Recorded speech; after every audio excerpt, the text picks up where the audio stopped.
நமஸ்காரம். மகிழ்ச்சியின்மையோட கடைசி பகுதி, அதாவது அந்த தொகுப்புல பிரிச்சு பிரிச்சு சொல்றேன்.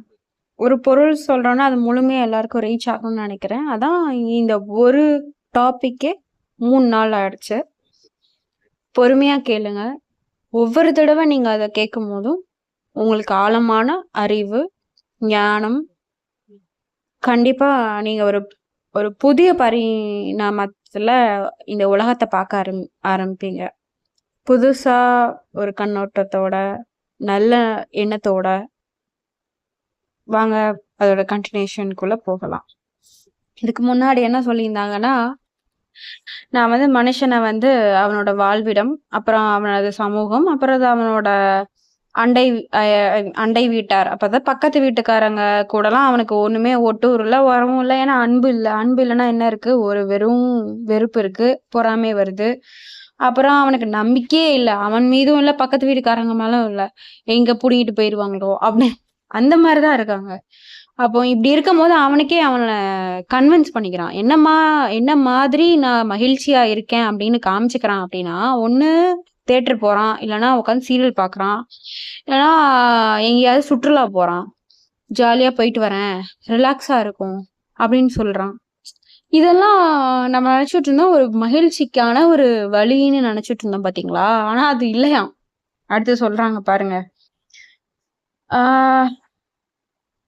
அடிபணிதல் என்பது போதையின் விளைவு.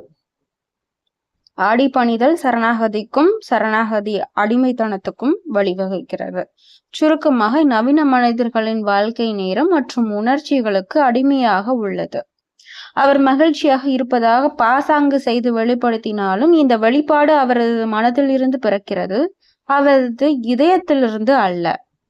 இது மேலோட்டமாகவும் காலியாகவும் உள்ளது. அதனால்தான் அவர் மகிழ்ச்சியாகவோ திருப்தியாகவோ இல்லை.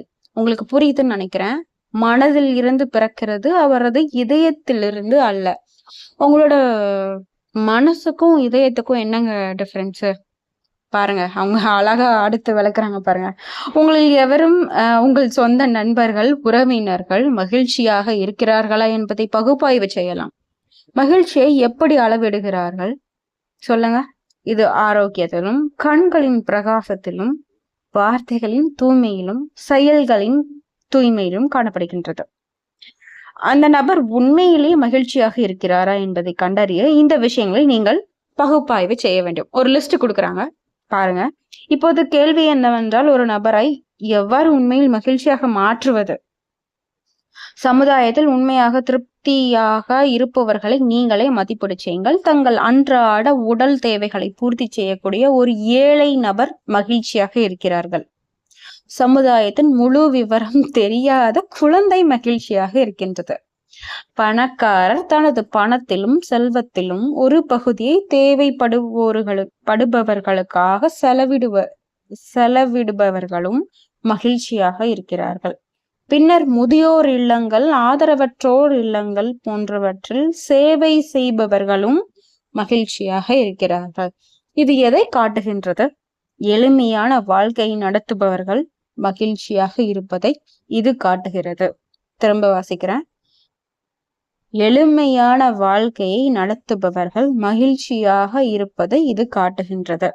நீங்கள் தங்கள் அன்பையும் லாபத்தையும் இல்லாதவர்களுடன் பகிர்ந்து கொள்பவர்கள் மகிழ்ச்சியானவர்கள்.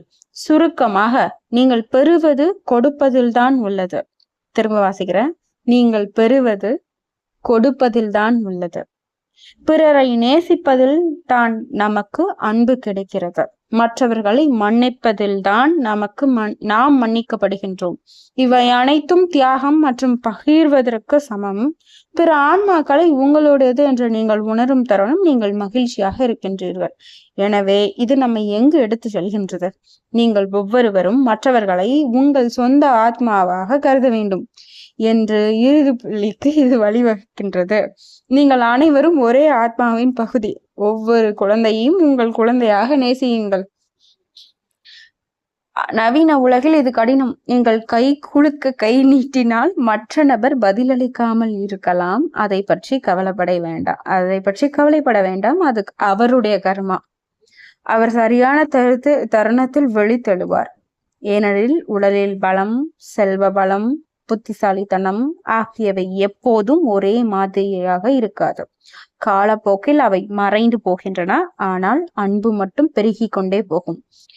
இந்த பகுதி ரொம்ப ரொம்ப இம்பார்ட்டன்டான பகுதி. நான் மட்டும் அன்பு செய்யணுமா? நான் கொடுத்துக்கிட்டே இருக்கேனே, எனக்கு சோர்வா இல்லையா? எனக்கு ரொம்ப டயர்டா இருக்குன்னா உடல் சோர்வு இல்லைங்க, மன சோர்வு சொல்றேன். சில பேர் இப்படி வருத்தப்படுறத நான் பார்த்திருக்கேன், கேட்டிருப்போம், வச்சிருப்போம். அதுக்காக திரும்ப இதை நான் வாசிக்கிறேன். இது ரொம்ப ஆழமான அறிவு. பாருங்களேன்.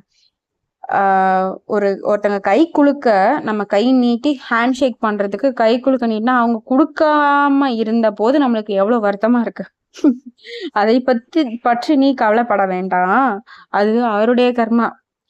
அவர் சரியான தருணத்தில் விழித்தெழுவார்.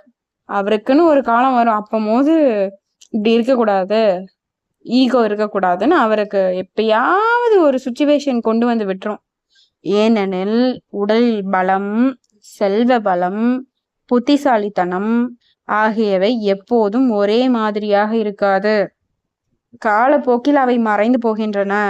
ஆனால் அன்பு மட்டும் பெருகி கொண்டே போகும். இறுதியாக இந்த விரிவுரையில் முக்கியத்துவம் என்னவென்றால், இந்த நிலை குலைந்த ஓடையின் குறுக்கே அணை கட்டுவதில் உங்களுக்கு குறிப்பிடத்தக்க பங்கு உள்ளது. திசைகளை மாற்றும் திறன் உங்களிடம் உள்ளது. ஆனால் ஒரே நபரால் முழு காரியத்தையும் செய்ய முடியாது.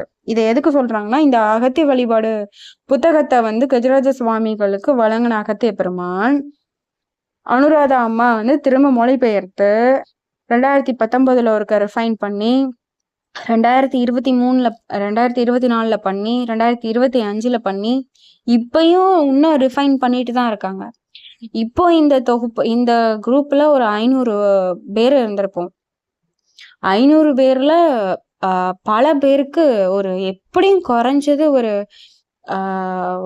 50,000 புத்தகத்தையாவது நம்ம கொடுத்திருப்போம். அகத்திய ஐயாவோட அருளால இந்த புத்தகத்தோட அறிவு எல்லாருக்கும் பயன்பெறணும். அதுதான் இங்க சொல்றாங்க. இறுதியாக நான் இது ஏன் இதான் சொல்றேன் அப்படின்னா, உங்களோட வேலை, அதாவது கஜராஜ சுவாமிகளா ஐயா சொல்றாங்க, குறுக்கே அணை கட்டி மனுஷங்களை திசை திருப்பி விடு, நல்ல வழிகளுக்கு காட்டி விடு. ஆக மொத்தத்துல இதுல ஒரு பெரிய விஷயம் என்னன்னா, ஒருத்தங்களை நல்வழிப்படுத்துறதுதான் மிகப்பெரிய புண்ணியம். இப்ப கஜராஜ சுவாமிகள் நம்மளுக்கு இதெல்லாம் கொடுத்துருக்காங்க. முதல்ல அவங்களுக்கு நம்ம நன்றி சொல்லணும். அருள்தாய் அம்மா எழுதியிருக்காங்க, அவங்களுக்கு நன்றி சொல்லணும். அனுராதா அம்மா எழுதியிருக்காங்க, அவங்களுக்கு நன்றி சொல்லணும். இந்த புத்தகத்தை விநியோகிக்கிறதுக்கு எவ்வளவோ பேரு ஃபண்டு கொடுத்துருக்காங்க, அவங்க எல்லாரும் நல்லா இருக்கணும். எவ்வளவோ பேரு போஸ்ட்ல போட்டு அனுப்பியிருக்காங்க, அவங்க எல்லாருக்கும் நம்ம நன்றி சொல்லணும். ஆக மொத்தத்துல எப்பயும் நன்றி உணர்வோட இருங்க, அன்பு பகிருங்க. கண்ணுக்கு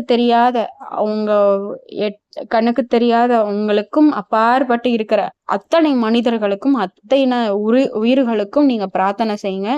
நல்லா இருக்கட்டும்னு சொல்லிட்டே இருங்க. நீங்க நல்லா இருப்பீங்க.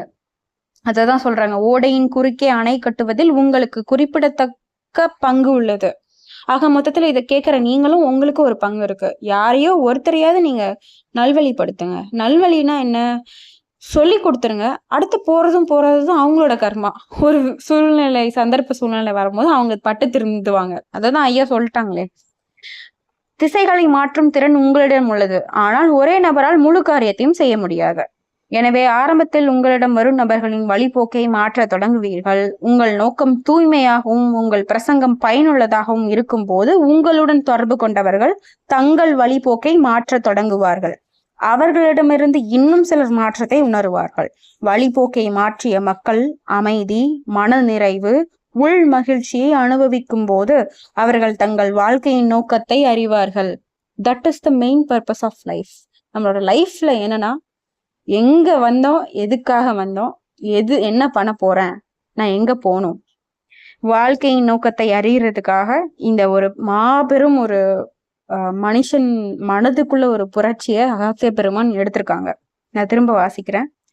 உங்களுடன் தொடர்பு கொண்டவர்கள், அதாவது கஜராஜ சுவாமிகள், அனுராதா அம்மா அவங்கள சொல்றாங்க. உங்களுடன் தொடர்பு கொண்டவர்கள் தங்கள் வழிபோக்கை மாற்ற தொடங்குவார்கள்.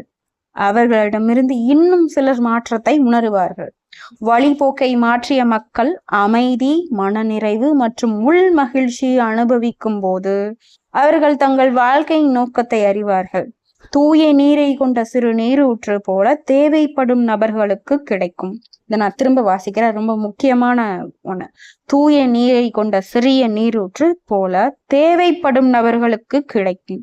இதை ஏன் இங்க தேவைப்படும் நபர்களுக்குன்னு மட்டும் சொல்லியிருக்காங்கன்னு சொல்றேன். இந்த புத்தகத்தை யாரும் சும்மா ஒரு கதை புத்தகம் மாதிரி கேட்கறாங்க வைக்கிறாங்கன்னா எடுத்து கொடுக்கறதுக்கோ, அகத்திய பெருமான் வந்து உத்தரவே அதுதான். சும்மா யாரோ வராங்க கேக்குறாங்கன்னா எடுத்து கொடுக்காத, அவனை ஆராய்ஞ்சு பாரு.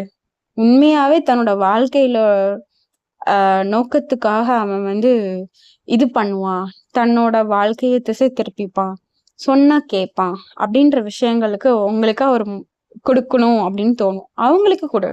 அததான் சொல்றாங்க, தேவைப்படும் நபர்களுக்கு மட்டும்தான் இந்த புத்தகம் கிடைக்கும் அப்படின்னு சொல்லியிருக்காங்க. வழிபாடு இந்த நோக்கத்தை நிறைவேற்றுவதாகும். இதுதான் அகத்தியர் வழிபாடுன்னு, இதுதான் முதல் மூல கருத்தே அதுதான். இது சோதித்து பார்ப்பதற்கு எளிமையானது மற்றும் எளிதில் கிடைக்கக்கூடிய ஒரு வசந்தம். தேவைப்படுவோர் அனைவருக்கும் கொடுங்கள். ஏற்கனவே மக்கள் ஒருவர் பின் ஒருவராக உங்களிடம் வர தொடங்கியுள்ளனர். நீங்கள் அவர்களின் குழுக்களில் உரையாற்றும் நேரம் வரும். இது வடிவியல் விகிதத்தில் அதிகரிக்கும். விளக்கை ஏற்றியவுடன் சுடர் காலவரையின்றி மற்ற விளக்குகளை ஏற்றி வைக்கும். ஆரம்ப சுடர் பரம பிரம்மத்தின் உச்ச அறிவிற்கு உரியது. இது புலப்படும் மற்றும் கண்ணுக்கு தெரியாத குருக்கள் வழியாக செல்கின்றது. நீங்கள் அனைவரும் இந்த அற்புதமான பிரபஞ்ச நோக்கத்தின் ஒரு பகுதியாக இருக்கின்றீர்கள். ஐயனுக்கு நமஸ்காரம். இனிமேலாவது மகிழ்ச்சியா இருக்கிறது என்னது, எதுல மகிழ்ச்சி இருக்கு அப்படின்னு கொஞ்சம் நம்ம மனம் திருந்துவோம் அப்படின்னு நம்புறேன். இந்த கேளிக்கைகள் அப்ப தேட்டர் போக கூடாதான், நான் போன் யூஸ் பண்ண குறைச்சு எதுல உங்களை ஆத்மார்த்தமான சந்தோஷம் கிடைக்குதுன்னு நீங்களே உங்களை பகுப்பாய்வு செஞ்சுக்கோங்க. கண்டிப்பா வாழ்க்கையில நீங்களும் முன்னேறுவீங்க. நமஸ்காரம்.